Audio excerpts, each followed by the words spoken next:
कीजिए और इन प्रश्नों का उत्तर लोक कल्याण हेतु है।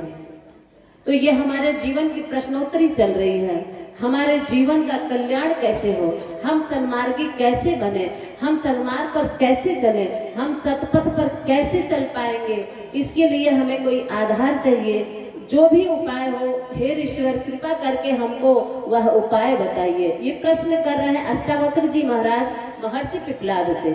कैसे मनुष्य के जीवन का कल्याण हो, मानव जीवन में आने का जो उद्देश्य है वो मनुष्य कैसे पूर्ण कर सकता है, किस आधार पर मनुष्य जो ईश्वर अंश और जीव अविनाशी है, जो आत्मा परमात्मा का मिलन कैसे हो, इन सब पर विस्तार से बताइए। इतने सारे सवाल करते हैं अष्टावक्र जी महाराज।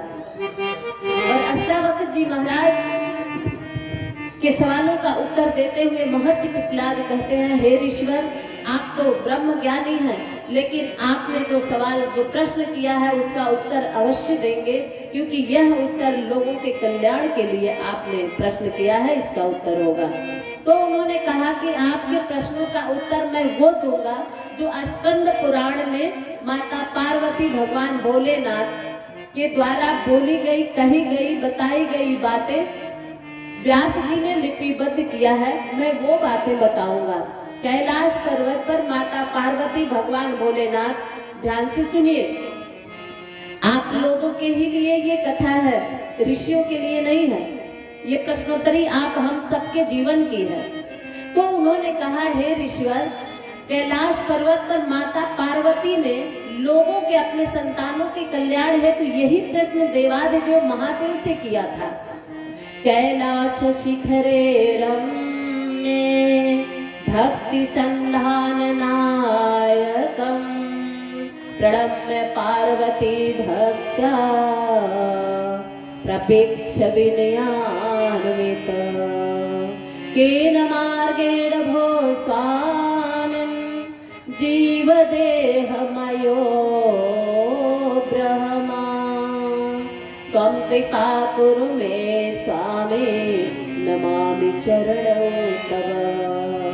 हे देवादिदेव महादेव, मैं विनय करती हूँ, आपके चरणों में प्रणाम करते हुए पूछती हूँ कि किस मार्ग से व्यक्ति, कौन से उपाय से व्यक्ति सन्मार्गी, सत्कर्मी और अपने परमपिता परमेश्वर की गोद में बैठने के योग्य होता है। कैसे मनुष्य के जीवन का कल्याण होता है, मनुष्य धरती पर आकर के अपने मनुष्य योनि में आने का उद्देश्य कैसे पूर्ण करता है, उस उपाय को बताइए। माता पार्वती अपने संतानों के कल्याण हेतु देवादिदेव महादेव से जब ये प्रश्न पूछती तो भगवान शंकर कहते हैं, दुर्लभम त्रिषु लोकेषु तदविष्णु वदाम्यहम् गुरु बिना ब्रह्म नान्यत सत्यम सत्यम वरानने। हे देवी, यह जो प्रश्न आपने किया है इसका उत्तर तीनों लोकों में दुर्लभ है, लेकिन आपने सउद्देश्य जिस उद्देश्य से अपने बच्चों के कल्याण है तो ये प्रश्न किया है, तो इसका उत्तर मैं दे रहा हूँ, ध्यान से सुनिए। उन्होंने क्या कहा है, गुरु बिना ब्रह्म नान्यत सत्यम सत्यम वरानने। वरानने मतलब कोई संशय नहीं, सत्यम मतलब ये शिव के वचन है। और गुरु बिना ब्रह्म नान्यत, गुरु ही ब्रह्म है, ब्रह्म ही गुरु है, और ब्रह्म का प्रकाश, गुरु के प्रकाश, दोनों का प्रकाश एक है। और व्यक्ति जीवात्मा बुझा हुआ दीपक है, परमात्मा अर्थात गुरु प्रकाशवान जलता हुआ जाज्वल्यमान दीपक है।